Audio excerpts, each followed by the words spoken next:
5. Herege. Eu vi o fim e ouvi seu nome. A noite das tristezas, a verdadeira desolação, a tempestade eterna. Coletado no terceiro dia de Nenes, ano de 1172, 15 segundos antes da morte. O indivíduo era um jovem, olhos escuros, de origem desconhecida. Shallan não esperava que Jasnah Kholin fosse tão bela. De uma beleza majestosa e madura, tal como se vê em retratos de antigas eruditas. Shallan se deu conta de que, ingenuamente, esperava que Jasnah fosse uma solteirona feia, como as severas matronas que a haviam instruído anos antes. Como alguém poderia imaginar de outro modo uma herege com mais de 30 anos e ainda solteira? Jasnah não era nada disso. Era alta e esbelta, tinha pele lisa, sobrancelhas finas e negras em uma densa cabeleira cor de ônix. Presa em parte no alto da cabeça, enrolada em um pequeno cilindro dourado e fixada por 2 longos grampos, com o resto caindo pela nuca em minúsculos cachos. Mesmo presos e frisados, o cabelo lhe chegava aos ombros. Soltos, seriam tão longos quanto os de Shallan, que lhe passavam da metade das costas. Jasnah tinha um rosto quadrado e penetrantes olhos violeta claros. No momento, prestava atenção em um homem vestido com uma túnica verde escura e branca, as cores reais de Kharbrandt, que discursava para alguns ouvintes.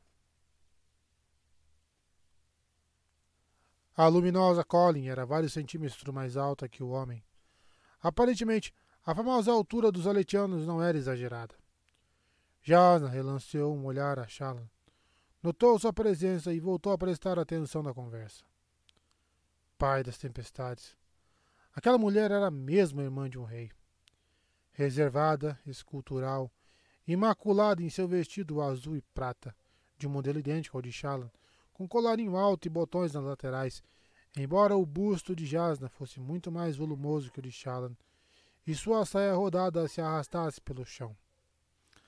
As mangas eram longas e pomposas, com a esquerda abotoada sobre a mão segura, de modo a ocultá-la. Em sua mão livre havia uma joia notável, 2 anéis e um bracelete ligados por diversas correntes, que sustentavam um grupo triangular de gemas sobre as costas da mão. Era um transmutador, nome usado tanto para a pessoa que realizava o processo, quanto para o fabrial que o tornava possível.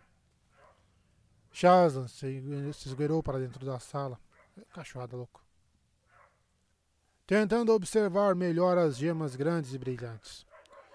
Seu coração começou a bater mais depressa.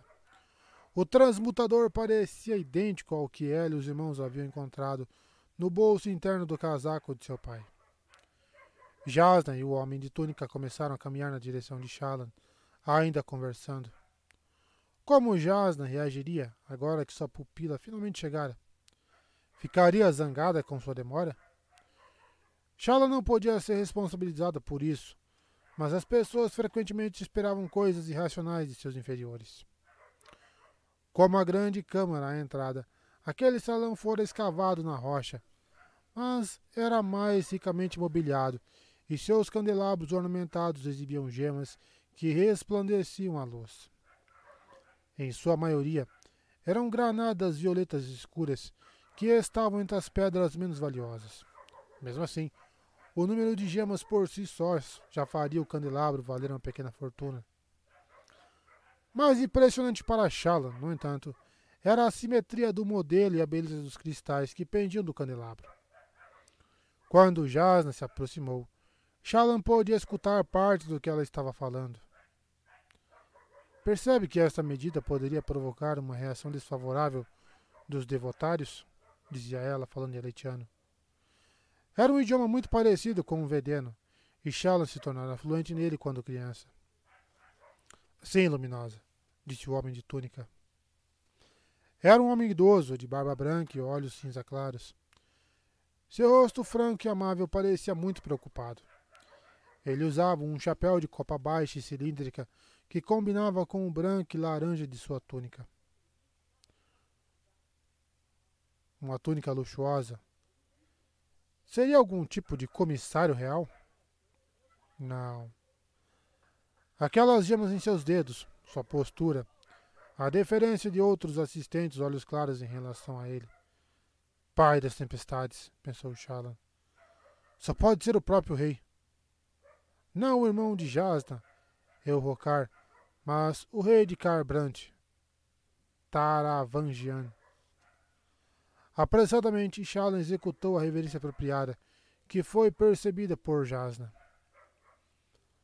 Os fervorosos têm muita influência aqui, majestade, disse Jasna em voz suave. Assim como eu, replicou o rei. A senhora não precisa se preocupar comigo. Muito bem. Suas condições são razoáveis. Leve-me até o lugar e verei o que pode ser feito. Agora, com sua licença, preciso atender uma pessoa. Jasna fez um pequeno gesto na direção de Shallan, no sentido de que se juntasse a eles. Certamente, Luminosa, disse o rei. Ele parecia submisso a Jasna. Kharbrandt era um reino muito pequeno, somente uma cidade, enquanto Aletkar era um dos mais poderosos do mundo. Uma princesa letiana podia muito bem se situar acima de um rei kharbrantiano em termos reais, dependendo do protocolo. Shallan se apressou em alcançar Jasna, que caminhava um pouco atrás do rei, enquanto este começava a falar com seus criados. Luminosa, disse Shallan. Sou o Shallan Davar, com quem a senhora marcou um encontro. Lamento profundamente não ter conseguido alcançar a senhora em Dumadari. A culpa não foi sua, disse Jasna, acenando com a mão. Eu não esperava que você chegasse a tempo, mas não sabia ao certo para onde iria depois de Dumadari quando lhe enviei aquela mensagem. Jasna não estava irritada, o que era bom sinal. Shallan sentiu um pouco de sua ansiedade se dissipar. Estou impressionada com a sua tenacidade, menina, prosseguiu Jasna. Sinceramente, não esperava que você me seguisse até tão longe. Depois de Kharbrandt, eu ia parar de lhe enviar mensagens, pois tinha presumido que você desistiria. A maioria desiste nas primeiras paradas. A maioria? Então era uma espécie de teste? E Shallan passara? Sim, realmente, continuou Jasna pensando em voz alta. Talvez eu deixe você me apresentar uma petição para se tornar minha pupila. Shallan quase tropeçou de susto. Apresentar uma petição? Já não fizera isso? Luminosa, disse Shallan. Eu pensei que... Bem, sua carta... Jasna encarou. Eu lhe dei permissão para se encontrar comigo, senhorita Davar. Não prometi que ia aceitar você. A formação e os cuidados com a pupila constituem uma distração para a qual eu não tenho muita tolerância nem muito tempo atualmente. Mas você veio de longe. Vou considerar seu pedido. Mas quero que compreenda que minhas condições são estritas. Shallan disfarçou uma careta. Nenhuma impertinência, observou Jasna. Isso é bom sinal. Impertinência, Luminosa? Por parte de uma Olhos Claros? Você ficaria surpresa, disse Jasna secamente.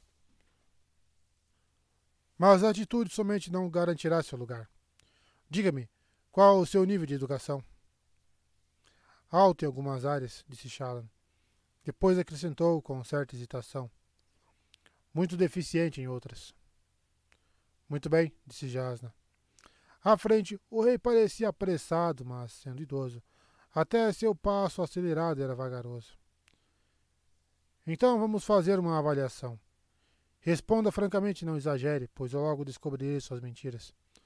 Também não use de falsa modéstia. Não tenho paciência com bobocas. Sim, Luminosa. Vamos começar com música. Como você avaliaria seu talento? Tenho um bom ouvido, Luminosa, disse Shallan com sinceridade. Sou melhor no canto, mas recebi treinamento na cítara e nas flautas. Devo estar longe das melhores que a senhora já ouviu, mas também devo estar longe das piores. Sei muitas baladas históricas de cor. Cante para mim o refrão de Melodiosa Adrene. Aqui? Eu não gosto de repetir, menina. Shallan corou, mas começou a cantar. Não foi sua melhor apresentação, mas sua entonação foi cristalina e ela não tropeçou nas palavras. Bom, disse Jasna, quando Shallan parou para tomar fôlego. Línguas. Shallan se atrapalhou por alguns momentos, tendo que desviar a atenção de sua tentativa frenética de se lembrar do verso seguinte. Línguas? Falo aletiano fluentemente, é óbvio, disse ela. Leio razoavelmente em taileno e falo aziciano bem. Consigo me fazer entender em selaniano, mas não leio nada. Jasna não fez nenhum comentário. Shallan começou a se sentir nervosa. E quanto à escrita? Perguntou Jasna. Conheço todos os glifos maiores, menores e temáticos e sei pintá-los caligraficamente. A maioria das crianças sabe. Quem já me viu pintando glifos amuletos os considerou impressionantes. Glifos amuletos? Respondeu Jasna. Pensei que você quisesse ser uma erudita, não uma veiculadora de superstições tolas. Eu mantenho um diário desde criança, prosseguiu Shallan, para praticar minha redação. Parabéns, replicou Jasna. Quando eu precisar de alguém para escrever um tratado sobre seu pônei de pelúcia, ou sobre alguma pedra interessante que descobriu, vou mandar chamar você. Você não tem nada a oferecer que demonstre que realmente tem talento? Shallan corou. Com o devido respeito, Luminosa, a senhora tem em mãos uma carta minha que foi convincente o bastante para a senhora me conceder essa entrevista. Um argumento válido, disse Jasna, assentindo. Você demorou bastante para apresentá-lo. Como foi sua formação em lógica e nas matérias relacionadas? Sou proficiente em matemática básica, respondeu Shallan, ainda ruborizada. E sempre ajudava meu pai nas contas menores. Li as obras completas de Thomas, Nashan, Niali, o Justo e, claro, Nohadon. Placini? Quem? Não. Gabratin, Yustara, Manalini, Siazik, Shalka, filha Haswet. Shallan se retraiu e balançou a cabeça. O último nome era obviamente Chino. Será que os chinos tinham mesmo mestres em lógica? Será que Jasna realmente esperava que suas pupilas tivessem estudado textos tão obscuros? Entendo, disse Jasna. Bem, e história? História. Shallan se retraiu mais ainda. Essa é uma das áreas em que sou mais deficiente, Luminosa.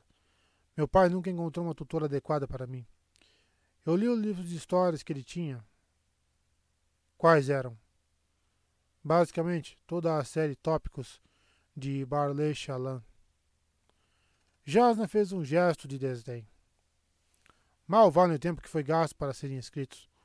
Um apanhado popular de fatos históricos, na melhor das hipóteses. Peço desculpas, Luminosa. É uma falha embaraçosa.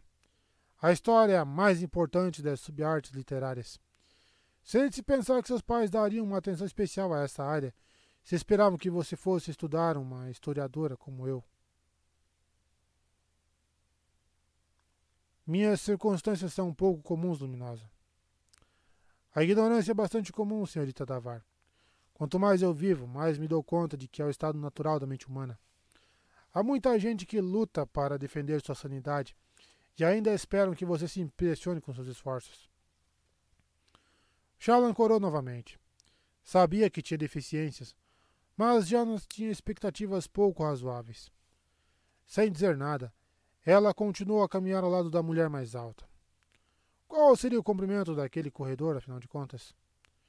De tão perturbada, ela nem mesmo olhou para as pinturas pelas quais passavam. Entraram em outro corredor, penetrando ainda mais fundo na encosta da montanha. Bem, vamos falar de ciências então. A entonação de Jasna era de desagrado.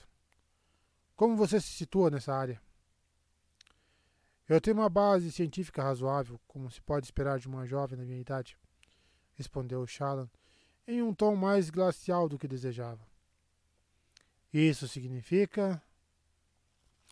Sem falar com segurança sobre geografia, geologia, física e química. Estudei particularmente biologia e botânica, pois tive condições de me aprofundar no assunto com relativa independência nas terras de meu pai.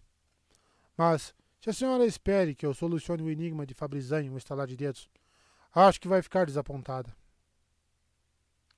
Será que não tenho o direito de fazer perguntas razoáveis às minhas possíveis alunas, senhorita Davar? Razoáveis?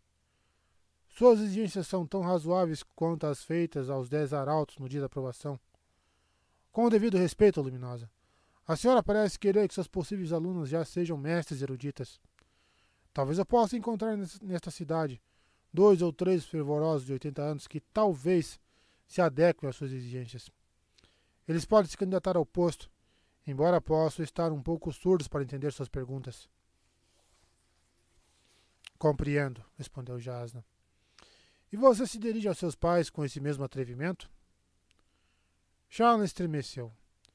O tempo que passara com os marinheiros lhe destravara demais a língua. Teria percorrido todo aquele caminho apenas para ofender Jasna?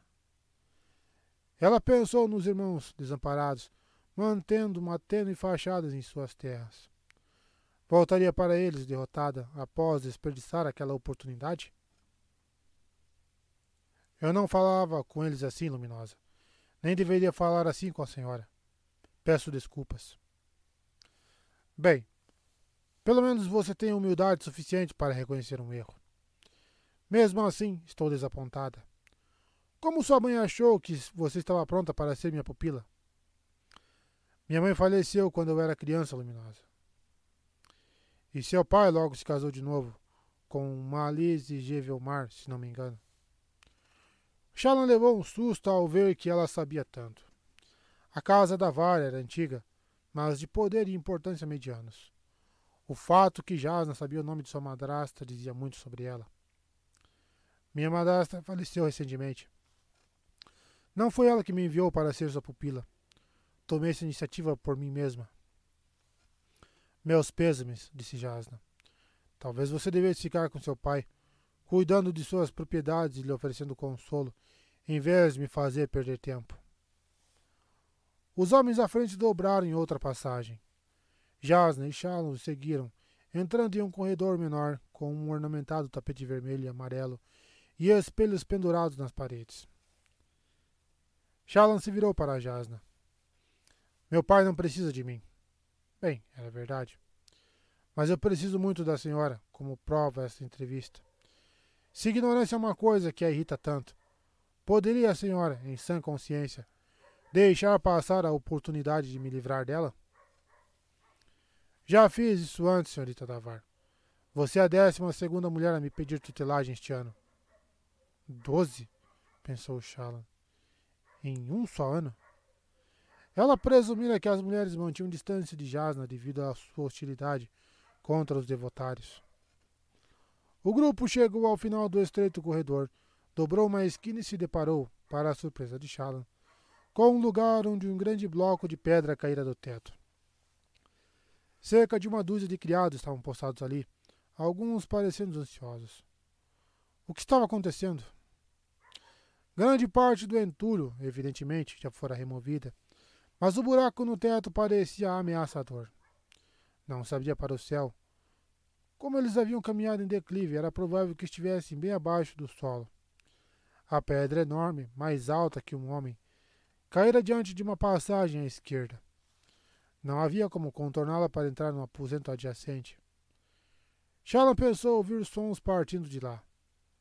O rei se aproximou da pedra, falando com uma voz tranquilizadora. Tirando um lenço do bolso, ele o esfregou na testa enrugada. São os perigos de se viver em um prédio entalhado diretamente na rocha, disse Jasna, apressando o passo. Quando isso aconteceu? Aparentemente, ela não fora chamada à cidade com aquele propósito.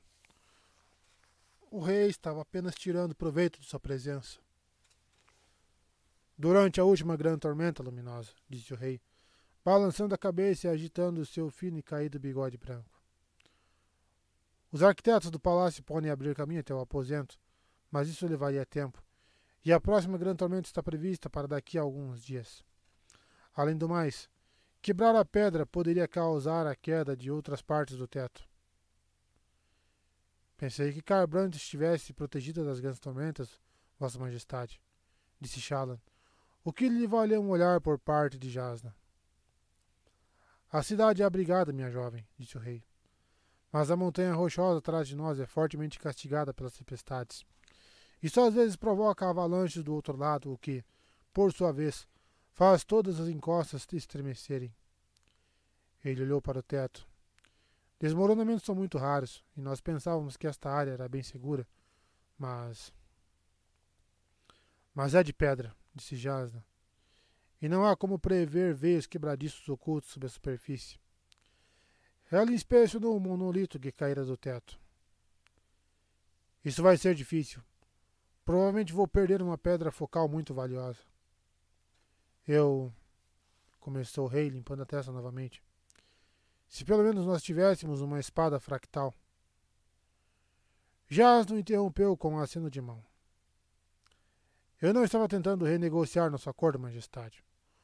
O acesso ao Paleneu vale o custo. Será necessário que o senhor mande alguém trazer alguns trapos molhados. Peça para que a maior parte dos criados vá para a outra ponta do corredor. Talvez seja melhor que o senhor espere lá também. Vou ficar aqui, disse o rei, causando objeções entre seus criados, inclusive um homem grande que envergava uma placa peitoral de couro preto, provavelmente seu guarda-costas. Não vou me esconder como um covarde enquanto minha neta está presa lá. Não era de admirar que ele estivesse tão ansioso. Jasna não discutiu mais. Shallan leu em seus olhos que o fato de o rei estar arriscando a vida não lhe importava. Aparentemente, o mesmo se aplicava a Shallan, pois Jasna não a mandou se afastar. Os criados se aproximaram com os panos molhados e os distribuíram. Jasna recusou o que lhe foi oferecido. O rei e o guarda-costas usaram os seus para cobrir o nariz e a boca. Shallan pegou um. Qual seria o objetivo daquilo? 2 criados passaram alguns panos molhados por uma fresta entre a rocha e a parede para os que estavam aprisionados no outro aposento. Em seguida, todos se afastaram às pressas pelo corredor. Jasna tateou o pedregulho. Senhorita Davar, que método você usaria para descobrir a massa desta pedra? Shallan hesitou. Bem, suponho que perguntaria a Sua Majestade. Seus arquitetos provavelmente já fizeram o cálculo. Jasna inclinou a cabeça. Uma resposta elegante. Eles calcularam, Majestade? Sim, luminosa Colin, disse o rei. Aproximadamente 15.000 cavalos. Jasna olhou para Shallan. Um ponto a seu favor, senhorita Davar. Um erudito sabe que não deve perder tempo redescobrindo informações já conhecidas. É uma lição que eu mesmo às vezes esqueço. Shallan se encheu de orgulho. Já tinha uma ideia de que Jasna não fazia elogios à toa. Seria um sinal de que a mulher ainda estava considerando como pupila? Jasna levantou a mão livre, onde cintilava o transmutador. Shallan sentiu o coração acelerar. Nunca vira uma transmutação. Os fervorosos eram muito reservados no tocante ao uso de seus fabriais, e ela nem sabia que seu pai possuía um até o encontrarem. Claro que já não funcionava. Esse era um dos principais motivos de ela estar ali. As gemas inseridas no transmutador de Jasna eram enormes, das maiores que Shallan já vira. Valendo muitas esferas cada. Uma delas era um quartzo fumê, gema puramente preta de superfície vítrea. A segunda era um diamante. A terceira, um rubi.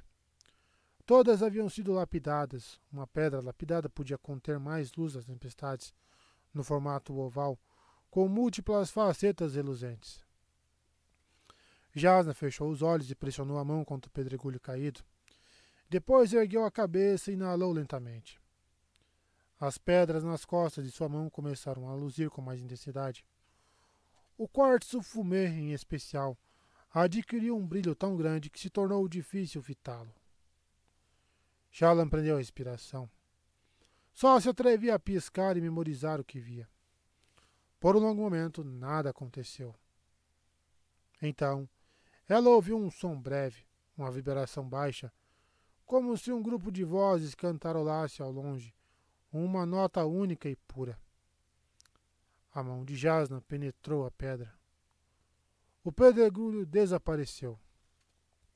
Um jato de fumaça preta tomou o corredor, o suficiente para cegar Shallan.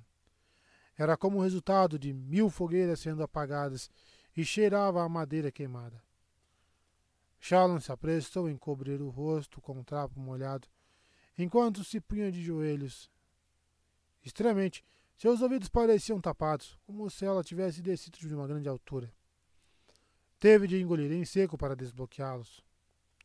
Assim que seus olhos começaram a lacrimejar, ela os fechou com força e prendeu a respiração. Seus ouvidos se encheram com um som sibilante. O ruído cessou. Ela abriu os olhos e começou a piscar. Viu o rei e seu guarda-costas encostados à parede ao lado. Fumaça ainda se acumulava no teto, impregnando o corredor com seu cheiro. Jasna permanecia de pé, com os olhos ainda fechados, alheia à fumaça. Seu rosto e suas roupas estavam cobertos de fuligem, que também deixara marcas nas paredes. Shallan já lera sobre o assunto, mas ainda estava impressionada. Jasna transformara o bloco de pedra em fumaça, e como a fumaça era menos densa que a pedra, a mudança a dispersar em uma erupção explosiva. Era verdade. Jasna, de fato, tinha um transmutador funcional e poderoso. 9 entre 10 transmutadores conseguiam efetuar algumas transformações limitadas. Criar água ou grãos a partir de pedra. Formar casas simples de um só cômodo a partir do ar ou de tecidos. Um transmutador mais poderoso, como o de Jasna, podia efetuar qualquer transformação. Literalmente, converter qualquer substância em outra. Como os fervorosos deviam estar irritados com o fato de uma relíquia tão poderosa e sagrada estar nas mãos de uma pessoa alheia ao fervor. E uma herege ainda por cima. Cambaleante, Shallan se levantou, respirando um ar úmido, mas limpo, através do pano sobre o rosto. Engoliu em seco outra vez, os ouvidos estalando novamente enquanto a pressão do ar no corredor retornava à normalidade. Momentos depois, o rei correu para o aposento contíguo, agora acessível. Uma menininha, juntamente com diversas amas e outros criados do palácio, estava sentado no lado oposto da sala, tossindo. O rei a tomou nos braços. Ela era jovem demais para usar uma manga de recato. Jasna abriu os olhos, piscando, como se momentaneamente desnorteada. Depois respirou fundo, sem tossir. Na verdade, até sorriu, parecendo gostar do cheiro de fumaça. Virou-se então para Shallan, concentrando-se nela. Você ainda está esperando uma resposta. Receio que não vá gostar do que eu vou dizer. Mas a senhora ainda não terminou de me testar, disse Shallan, forçando-se a ser corajosa. Com certeza, a senhora não vai emitir um julgamento até terminar. Não terminei?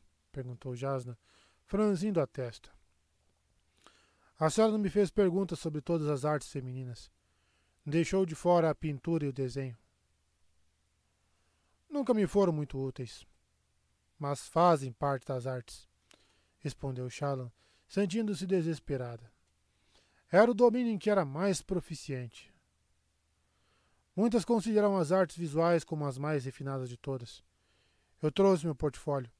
Posso mostrar à senhora do que sou capaz. Jasna franziu os lábios. As artes visuais são uma frivolidade. Já analisei os fatos, menina, e não posso aceitar você. Sinto muito. Shallan sentiu o coração apertado. Majestade, disse Jasna para o rei, eu gostaria de ir ao Palanel. Agora? Disse o rei, embalando sua neta. Mas vamos ter um banquete. Agradeço o convite, mas tenho abundância de tudo, menos tempo. Claro, disse o rei.